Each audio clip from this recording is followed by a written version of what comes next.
Some conversations entertain, but some conversations expose truth. Welcome to the Healing Table, where Black and brown men come together to unpack healing, brotherhood, vulnerability, identity, and the inner work most people avoid. This episode is not about perfection. It's about honesty. It's about reflection.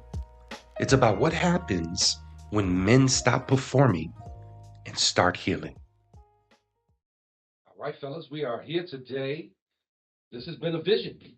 We've been wanting to come together, and now we are in the Therapy of Color Collaborative here in lovely Colorado with the Healing Table. Of course, we have us three finally in the place together. How we feeling today? This is dope. All right. It's been a long time coming. Magical. Like, I think, I guess I'm at a point in life where spending time with good people just feels like, yeah, it's what I want to be doing with my time. Mm-hmm. Yeah. I do have one confession. Come on. Meeting grow, and I haven't told you this. I thought you was gonna be shorter. I thought you was gonna be a little bit shorter. I was like, oh, it's all the same as me. Like grow your sprout.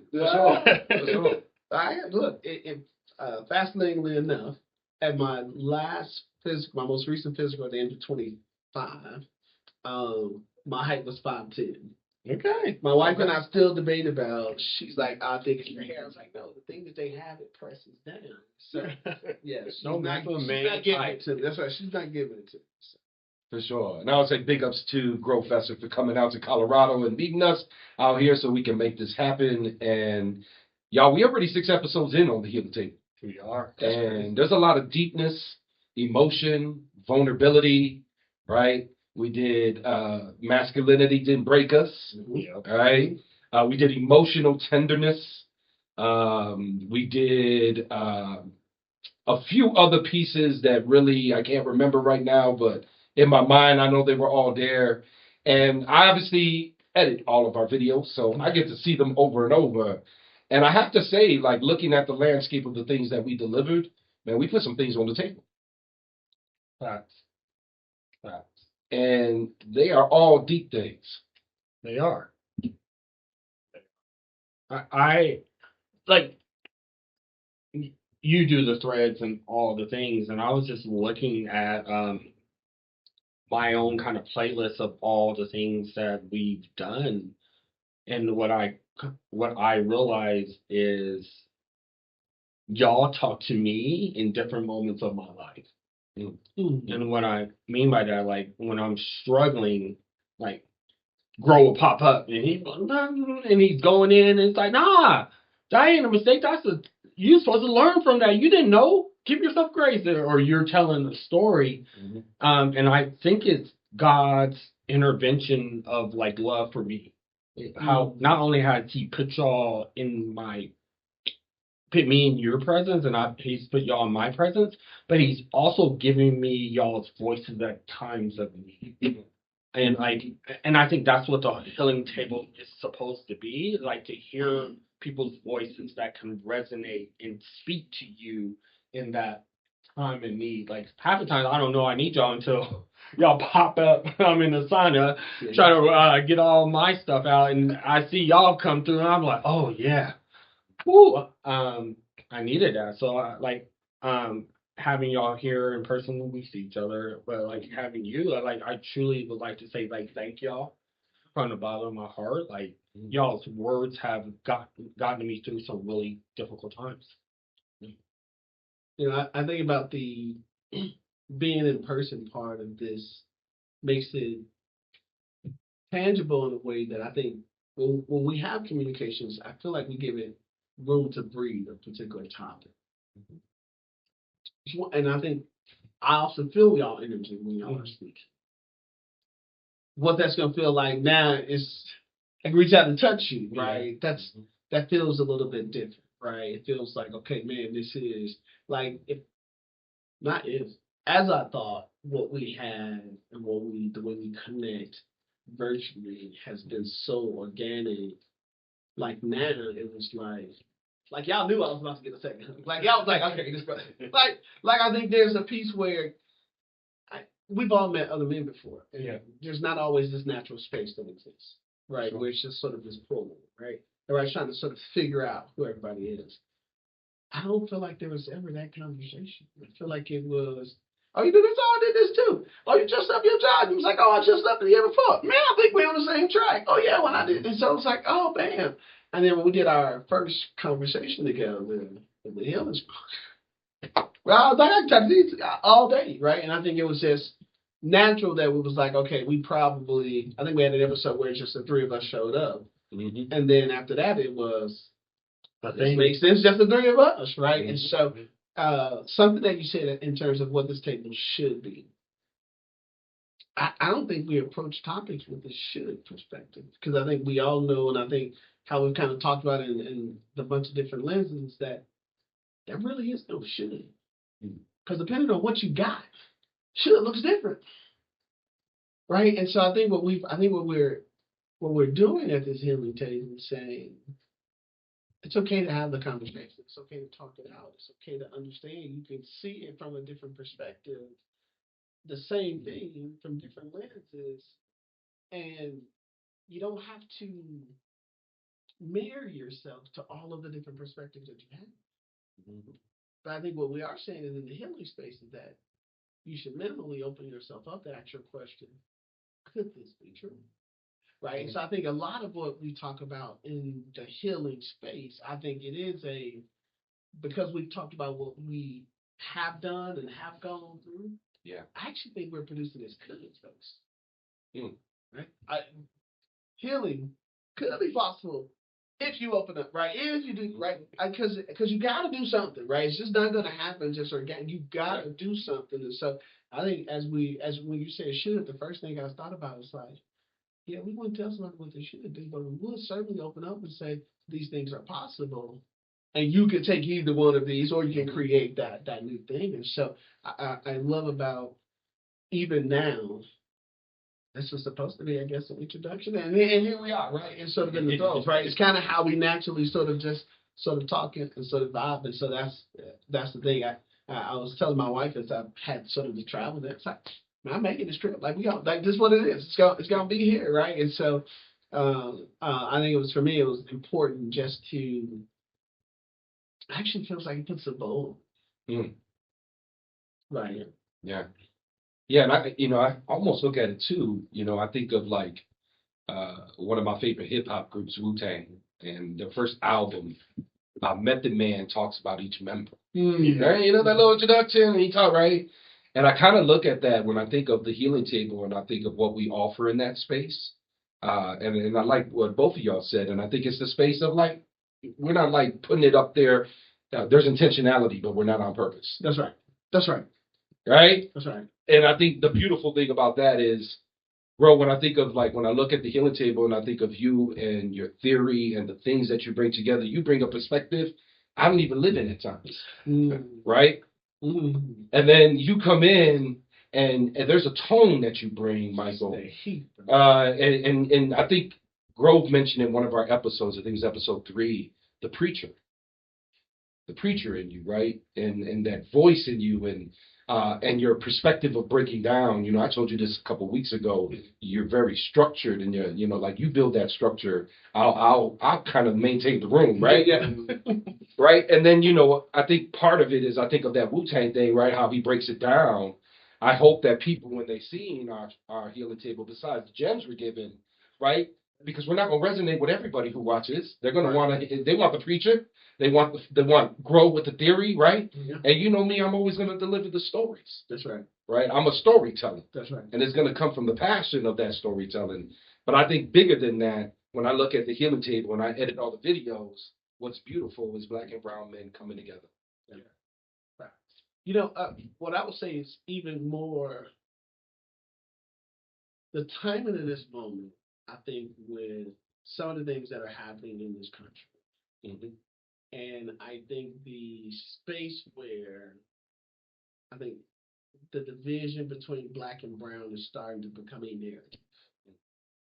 I think when we think about Kamala's election and then you look at the data, and it looked like Hispanic women didn't support. And then when we look at what happened with Jasmine Crockett in Texas, you see the lack of Asian women, the lack of Latino Hispanic women. But when you think about sort of the space when we talk about black and brown, the space that everybody now has access to, it was on the plight of black people in that sort of space.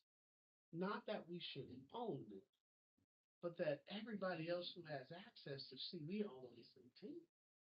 Like we're just now not voting in interest that we're saying we know what it's like to not have had access. Guys, we need to protect this access.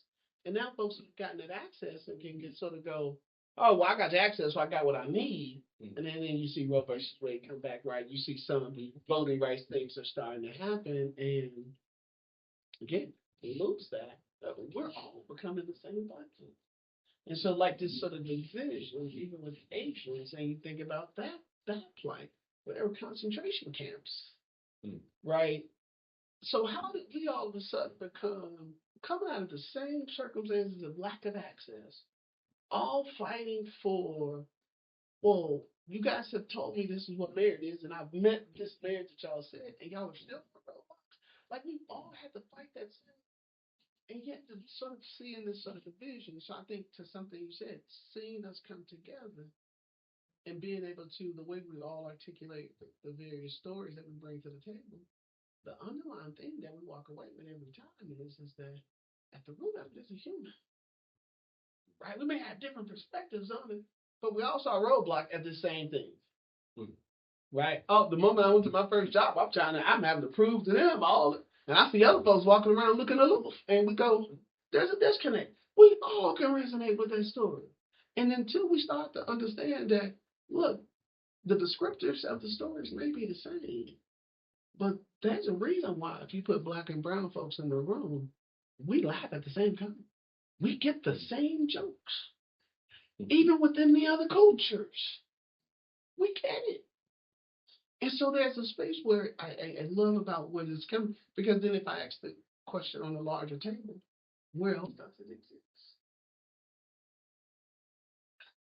Because in athletics, they're considered competing against each other.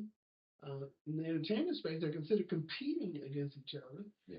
Not to the point that they actually, outside of that space, we do something collaborative together and sort of push. Again, there's a part of what we're doing, I feel like, is also, if it isn't groundbreaking because it's the first, it's certainly in the level of saying, this is an important conversation with black and brown men that is being, nobody brought this to the table for us, right? So to organically be at this table, to organically be able to say this, I think to organically be able to talk about the importance of that piece, I actually think it's going to have a cultural component that I think folks are going to gravitate to, because I don't know that our stories are told in a way that we're at the same tables versus there is a Latino leadership conference, there is a Black leadership conference, right?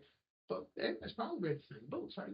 We've got some similar work experiences, and what does that look like? How do we do this differently? And so just to sort of say that as I sort of see sort of this conversation happening, that's something for us to be mindful of as well too, is that we're going to be walking in a space where we're going to essentially be bringing this blend of black and brown men. And I guess I would say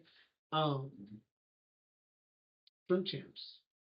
They got black and brown men, right? I think you got some podcasts, and that, I don't know if we would say that they're leading the community down the path that we want to say is healing. But again, there is black and brown men that we sort of see at the table now that I sort of think about. But again, I think it's important that we start to have these conversations of what does it look like, and particularly in this healing space. Yeah.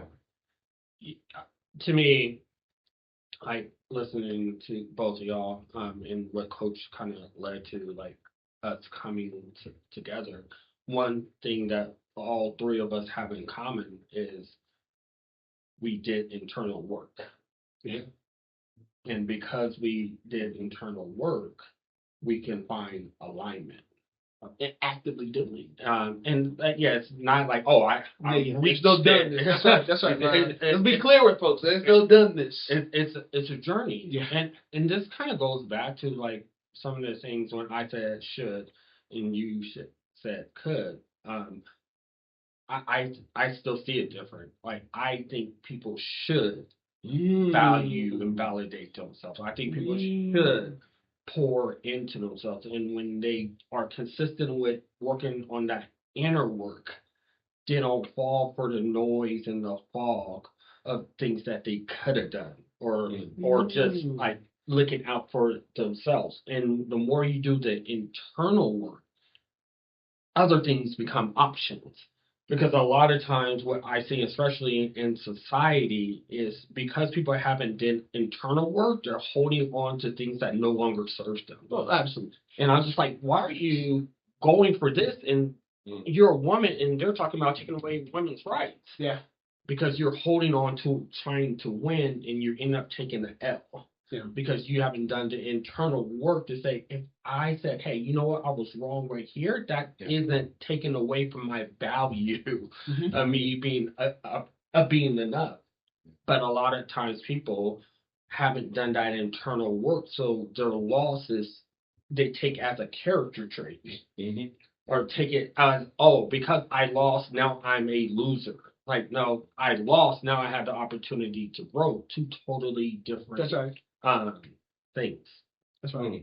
And I love your clarity on should, because I do see it when we talk about that preacher voice, the more authoritative of, hey, you should do this, right? And so I think, and I would probably suspected you probably should meet me here, which is, I guess at the sort of space of should and could is somebody who can't see it. So to tell them they should is going to feel rougher to say, well, you could now, because I got to get you out of this sort of thing, right? So I think there's a timing element when the message is should versus could, but I think ultimately we're saying the same thing, which is to your statement.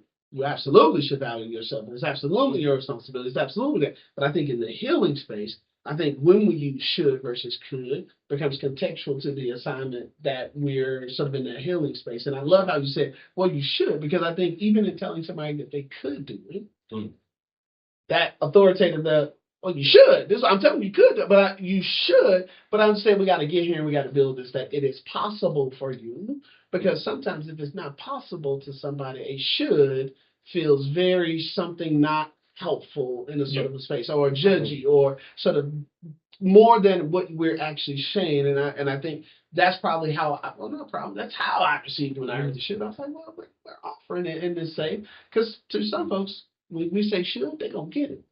Some folks we're gonna pick it up with, okay, well, you could do it. It is possible.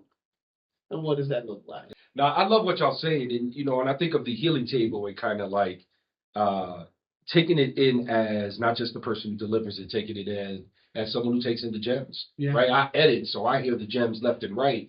And what are my tangible walkaways, right? Right? I know that I'm coming to the healing table because I'm seeking a certain vibration, but I'm also seeking a certain thing that I need to hear at that moment.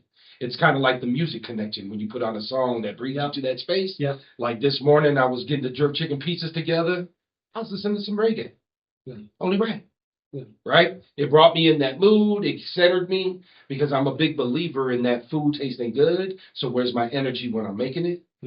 Right? So I think about the energies we all bring to the table when we're making the healing table. I thought it'd be nice for us to expand on our individual energies so that people can understand why we're delivering the healing table beyond just the gems we put on the table. Yeah. Our individual benefits that we gain from it. Yeah. What's the thoughts on that? Like I talked about this earlier. Like the individual benefits for me is I'm walking in my truth and my purpose. Like when I get to say something that comes from my heart that can heal another heart, I'm living in my why. So the healing table allows me to be more me than I don't want to say than I get to be, but it allows me to shed who I am to more people. I can reach more audience. And it's also about camaraderie. one thing that I get out of this is being around people that aren't afraid of the work. I don't see that everywhere I go. People that are reflective, that wrestle with things, that are emotional, that tear up, and that are men that do this in a way that it doesn't. I'm gonna say doesn't invite weakness. But what I'm really saying is they're by crying, they're not afraid to show their strengths. And so like that means the world to me as I'm similar to you, learning, growing, taking this, writing it down, like, all right, like reflect on that again. How does like your heart's beating fast, so that must mean something. I don't know what it is, but I can y'all say something and it sit with me for 3 days, and then I just wake up at night and I'm like, oh, it's this. It reminded me of this. Okay, that's a part of me that I need to let go of. That's no longer serving me. And so then I'm like, all right, how do I say this to somebody else so they can let go of something that's no longer serving them? Yeah, I think it's the benefit to the whole. Yeah. Right, because I think on the whole, I think the first sort of connection is we're all in the same space of leaving a chapter and authoring a new chapter. So the conversations we have become more holistic to the whole person, right? Because it's no telling what we might talk about in any given day, right? And so there's the opportunity to know that every time I have a conversation with you, I'm about to learn something. I'm gonna learn something about you. I'm gonna learn something about a thought that I had. I'm about to take in something. So when you talk about being able to sit with something, man, the way our conversations reverberate after the conversation, and I'm like, I really did. And so I actually through our conversation, and I think our relationship shifted also from what is it trying to tell me to are you trying to tell me anything? Because some of the things I'm learning, and which is I think stuff that we kind of pull out, that simplicity of that simple piece that sometimes you just got to do this thing, right? And I think the opportunity in that space. I remember Coach called me. He was like, "Hey, bro, look, your content is fire, but I think you can do a little bit better on some of your audio." And I'm like this at this point, right in the field, this is clear. Bro, I will see you win. I like this, but I think there's it. Right? And then to something you said, there's a space where I think as I articulated to him where I was, he was like, oh, what's that makes sense? Yeah. Right? And I think that's that space where the being piece that we get in this conversation. To me, it's not just clearly understood, but I think it's a space of harmonic resonance. We met at a space where we're all at is so resonant that in our beingness, we're naturally giving each other without even knowing it. To that point that you say, we may say something, I was resonating on this for like the past week. Okay, but now it's clear that it was resonating with something with you, and so when you start to do that, right? And I think there's a space where, and again, when I talk about that growth, I think both of y'all had the same reaction to our first session, which was, all right, this was too long. We need some structure around this. Right? And then for us to naturally be able to come to that conversation, like, okay, and then when we did it the first time, it was like, oh, I was told I should be doing it like this. Right? And I think that, but we also have times where we just gives ourselves that space where we just need to talk. Because I think also talking to y'all that's also that conversation I don't even know I need. Man, I think one day we was on the phone and he was having some tech issues, and I was like, okay, so it's just like me. Okay, you know what? Let me get off my website designer back, right? Because I'm not the only person going through sort of, all right, this ain't getting updated as fast as I'd like. What does it feel like? And for us to be able to step back, it's not that we're just doing the work, but actually get to see y'all embodying. Going through it, progress, pull back, right? And, oh, I recognize, you know what, let me move this way. Because last time I said, right, to see that becomes that we talk about iron sharpens iron, but I think energy elevates energy. Yep. right? And I think that's what I'm feeling and sort of that, because it's not this friction of fire that's coming off in that roughness. Man, this is gentle. This is soft. This is clear. It is.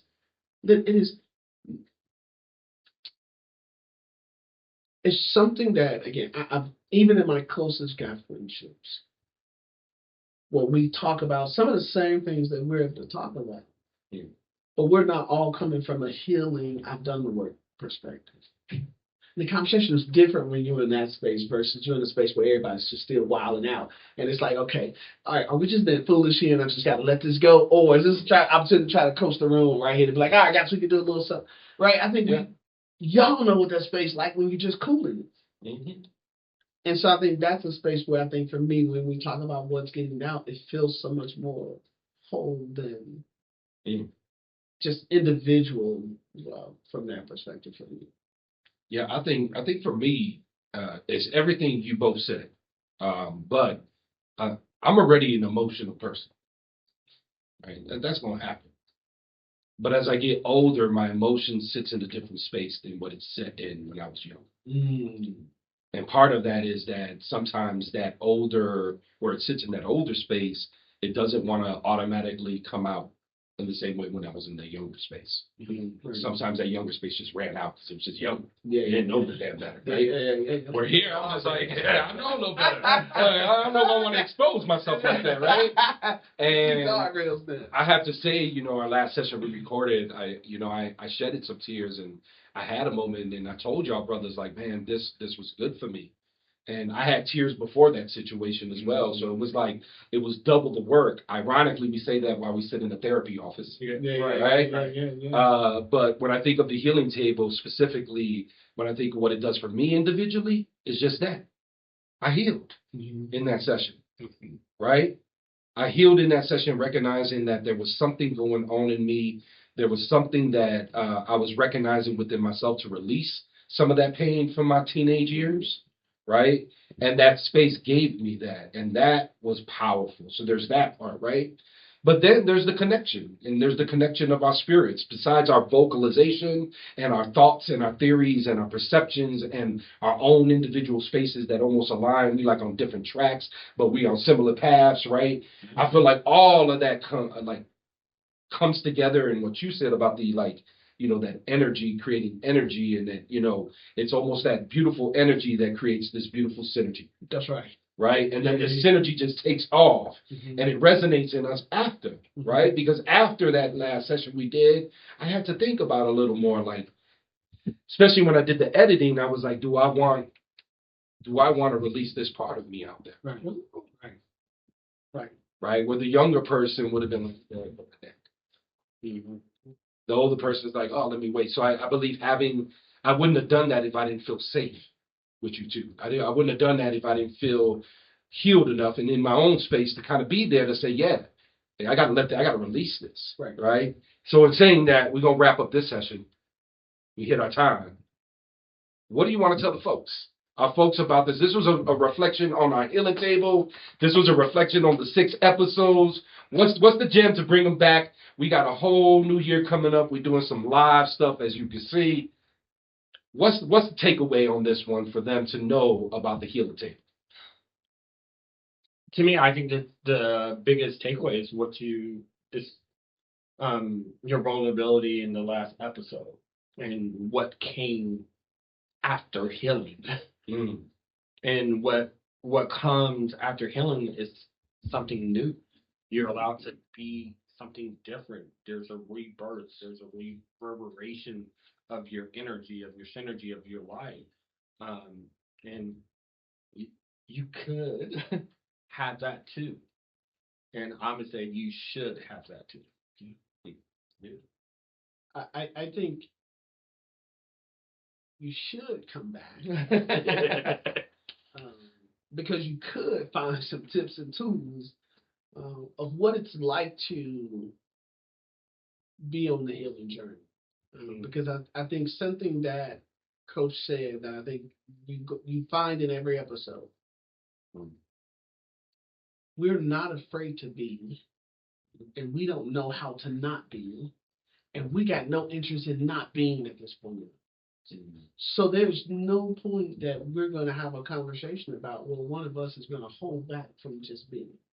Yeah. And when you talked about that safe space, I think it's actually created bravery.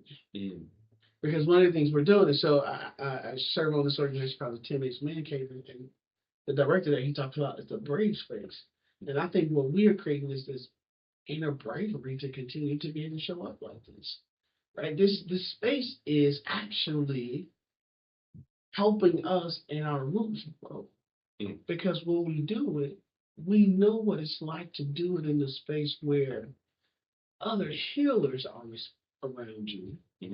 To a point that if we did it in the space and the reactions were different, our growth should allow us to be able to be in a space where we can see this room doesn't know what happened because they weren't able to see it. And so in this space, I think that's what's going to happen in these conversations.